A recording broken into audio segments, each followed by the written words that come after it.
Greetings, bloody buddies, and welcome to Rotting Flesh Movie Reviews, the first episode in a long while. Yes, this show used to be on, but I switched it up and did a bunch of shit. Now it actually has a purpose. Rotting Flesh Movie Reviews is a show that I review movies that I've already seen that I hold up as, honorable classics. The first one we're going to take a look at today is Friday the 13th from 1980 by Sean S. Cunningham. In 1958, some counselors at Camp Crystal Lake leave their peers to go have sex in a barn. Someone they know then comes in and slashes the fucking shit out of them.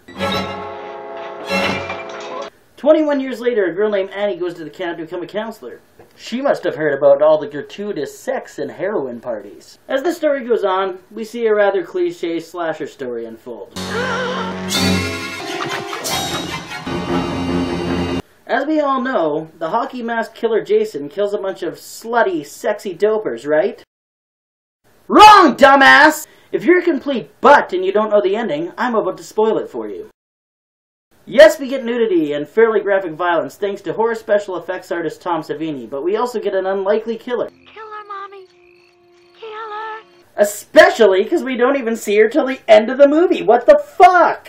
Yes, an old lady is our killer. Anyways, fuckface, we come to figure out that this woman is Pamela Voorhees, the mother of a child that drowned in the lake. Camp counselors were getting sweaty. She's killing the new camp counselors because this might happen again, I guess. So in a way, we sympathize with the crazy cat lady from down the street. But dude, she's fucking bonkers. Friday the 13th is a blatant Halloween ripoff. However, it's become one that has stood the test of time in the slasher genre, mainly because of its main monster, Jason, who appears for the first time in the sequel.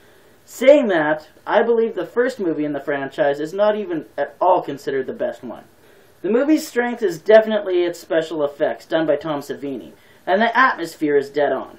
I think the direction and editing were pretty good for how low budget this film was, and it flowed pretty nicely for a film lacking any form of real story. Also, the acting wasn't bad. Betsy Palmer clearly took it over, though. For a killer, she was very memorable. Another thing that was important in this movie was the legendary music. We all know what it sounds like. I also loved the Psycho-influenced song at the beginning of most Friday the 13th movies. Very cool stuff. Some of its weaknesses are pretty obvious. For instance, the dialogue. Looking for somebody. Who's that? A guy named Ralph. Town crazy. Well, there's no crazy people around here, right? This movie is also very much lacking a script, and the twists come out of nowhere. Oh, and cue the picture of the self-promotional first Jason that milks his 5-second appearance to the grave. What a douche, am I right, gang?